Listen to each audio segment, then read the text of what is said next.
My name's Mulholland. I'm based in Darwin. I'm very proud descendant of the Larrakia and the Yanyuwa people of the Northern Territory.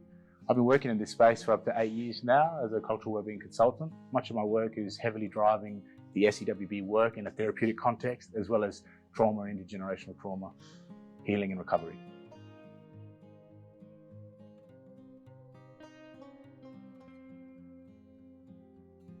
I think these SEWB gatherings are so important because what's happening is essentially we're gathering and bringing together people from all around the country who are right on the front line, delivering the good work, working with our people, working with community. All of those experiences where people are being fully supported in a culturally appropriate way. What's happening is when we get to these gatherings and we come together as a national body, we're able to explore some of the maybe macro level, systemic or structural barriers or boundaries or scaffold that we all work within.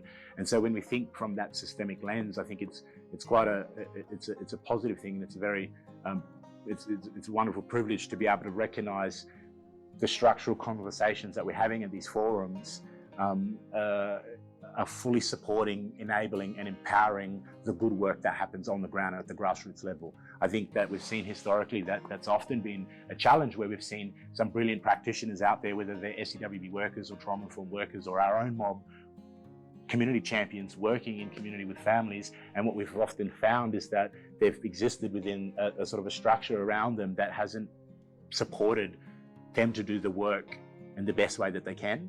And so these types of forums, bringing together a number of people, what most excites me about these forums is that each and every one that I've come to now, there's a very clear and strong set of recommendations and of actions that come out of these forums. And these recommendations and actions are feeding directly into the peak bodies that are gathering the research, gathering the evidence base, and fully advocating and creating that systemic shift that we need at a very macro sort of national policy sort of level. That's what's exciting to me and why I think it's so incredibly valuable for the sector.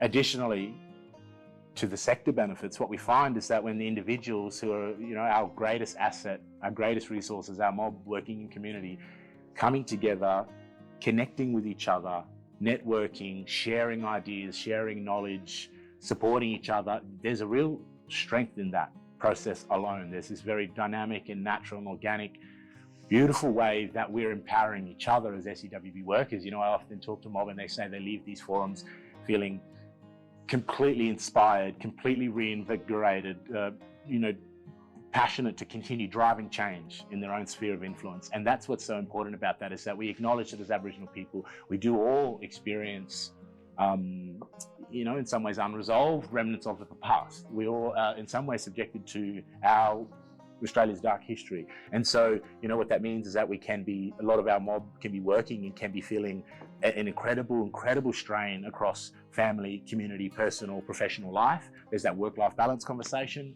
There's a lot of our mob who are experiencing overwhelm and an incredible demand in their jobs, and the old story that we hear time and time again, some of our mob, they knock off work and they don't get to stop working or doing what they do. And so this is an incredible opportunity to bring safety for our mob, for us to connect with each other and to actually not just talk about well-being for our communities, but also experience a sense of well-being with each other as one in a united space, to all go back out into the country and know that we're a part of a greater movement and something bigger than ourselves.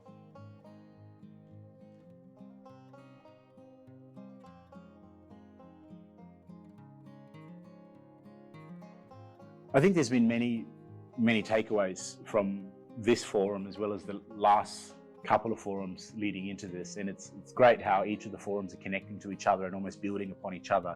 There's this real sense of generative or emergent principle that's happening through these forums.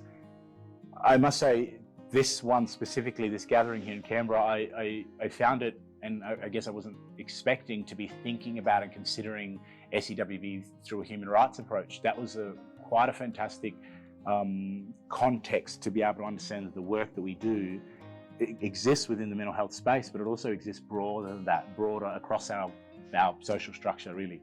And so to have those presentations and conversations with people all around the room, and to be thinking about and reflecting on the significance and the implications of some of the work that's happening in the background around the Uluru Statement from the Heart and around the referendum and around that very basic core human rights that it is to live a happy, well, fruitful, healthy life. And so to be able to make those connections, I think it was quite important, and it was a powerful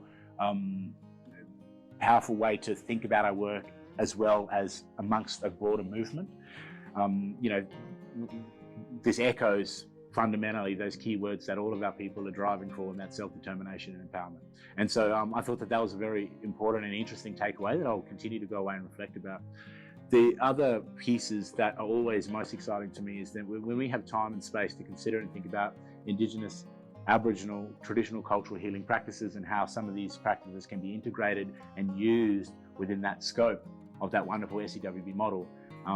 I think all of us, especially myself, who's doing this work for some time now, is forever grateful for the leadership and the custodianship, if you like, of Professor Pat Dudgeon and the like, and the leaders, her collective team there, who really established this SEWB model for us in a way that many of us, whoever we are as an Aboriginal person around this country, we all know our story. We all have a sense of culture, a sense of family, a sense of our relationship to country and spirituality and so forth. And so we get to almost position our life story, our life knowledge, our old people's stories, what we've been taught, and we get to position that within an SEWB concept framework, and in a way that allows us to say, my knowledge is valued. Here's the framework, here's the concept. My stories that my grandfathers and my grandmothers and the old people have talked to me about, and what I understood through my culture, is actually a validated subject matter expert in this concept of well-being that is defined and that we call social emotional well-being. And so it's always a really exciting, complex topic to explore. How do we think about the Western constructs or models of health and well-being, and then how do we think about our traditional constructs and different practices, and hearing all the different examples around the room, either in our small tables or from the presenters, and then thinking about how these two completely distinct, unique, different worldviews can integrate together to create a more holistic, effective and powerful means of healing and recovery. That's very exciting, and I think, to me, that feels like this is reconciliation in action. Like, this is profound and genuine reconciliation when we're able to value the Aboriginal knowledge system with the Western system, and we're able to integrate that together and see how they complement each other and how they benefit each other. That's reconciliation in action. When we can look to our old world, look to our old culture, and recognize it with high reverence and high value.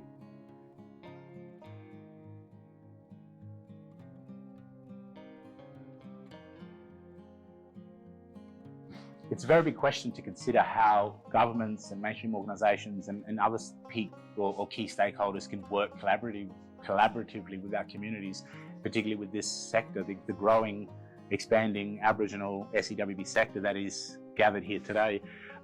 It is a very big question because it comes with lots and lots of complexity.